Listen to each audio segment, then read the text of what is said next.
Hi friends, pepper chicken எப்படி செய்யலாம் அப்படிங்கிறத தான் இந்த வீடியோவில் பார்க்க போகிறோம். ரொம்பவே நல்லாயிருக்கும். நீங்களும் ட்ரை பண்ணி பாருங்கள். அதுக்கு நான் 1/2 கிலோ சிக்கனை நல்லா கழுவி எடுத்துக்கிட்டேன். அதில் 1 டீஸ்பூன் மஞ்சத்தூள், 2 டேபிள் ஸ்பூன் இஞ்சி பூண்டு பேஸ்ட்டு, அப்புறம் ஒரு பாதி லெமனை ஊற்றி நல்லா மிக்ஸ் பண்ணி ஒரு 1/2 மணி நேரம் ஊற வச்சுக்கிட்டேன்.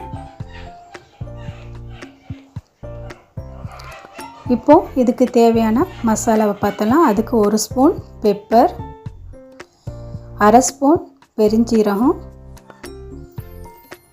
1/4 ஸ்பூன் நச்சீரகம்,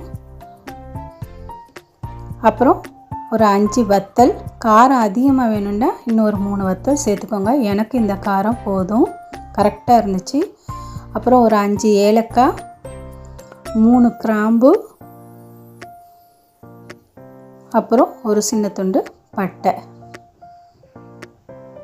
இதில் நான் கொத்தமல்லியை மிஸ் பண்ணிட்டேன், அது 1 ஸ்பூன் சேர்த்துக்கோங்க. நான் மசாலா பண்ண சொல்ல அதை ஆட் பண்ணிக்கிட்டேன். இதை லைட்டாக வறுத்து ஆறுனதும் மிக்சியில் தூள் பண்ணி எடுத்துக்கலாம். இப்போ நான் ஒரு சட்டியில் 3 ஸ்பூன் ஆயில் விட்டுக்கிட்டேன். அதில் ஒரு 2 பல்லாரி கட் பண்ணி வச்சுருந்தேன். அதை நல்லா வதக்கி எடுத்துக்கலாம். அந்த சைடு வறுத்துட்டு இருக்கேன். சொன்னேன்ல, கொத்தமல்லியை மிஸ் பண்ணிவிட்டேன். இப்போ இதில் சேர்த்துக்கிட்டேன். லைட்டாக வறுத்தா போதும், ரொம்ப வறுக்க தேவையில்லை. இப்போ வறுத்து எடுத்துக்கிட்டேன். இப்போ அதை ஒரு பிளேட்டில் மாற்றிட்டேன். இதை ஆறுனதும் மிக்சியில் போட்டு தூள் பண்ணி எடுத்துக்கலாம்.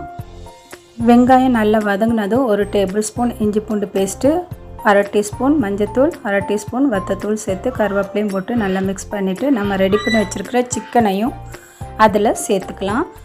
நல்லா இப்போ மிக்ஸ் பண்ணி விட்டுக்கலாம். இப்போ ஒரு 2 டேபிள் ஸ்பூன் தயிர் சேர்த்துக்கலாம். அதையும் அதில் மிக்ஸ் பண்ணிவிட்டு நாம் ரெடி பண்ணி வச்சுருக்கிற மசாலாவையும் அதை சேர்த்துக்கலாம். நான் சொன்ன அளவு கரெக்டாக இருக்கும் 1/2 கிலோ சிக்கனுக்கு. இப்போ அதையும் நல்லா மிக்ஸ் பண்ணிவிட்டு 2 பழுத்த தக்காளியும் அதில் சேர்த்துக்கலாம். இப்போது தேவையான அளவு உப்பையும் போட்டு நல்லா மிக்ஸ் பண்ணிவிட்டு ஒரு மூடி போட்டு மூடி வச்சிடலாம். அது ஒரு 10 மினிட்ஸ் மீடியம் ஃப்ளேம்லேயே வேகட்டும். அது நல்லா எண்ணெய் விட்டு வரும் பாருங்கள். அப்பப்போ கிண்டி விட்டுக்கோங்க, ஏன்னா அடி பிடிச்சிடக்கூடாது.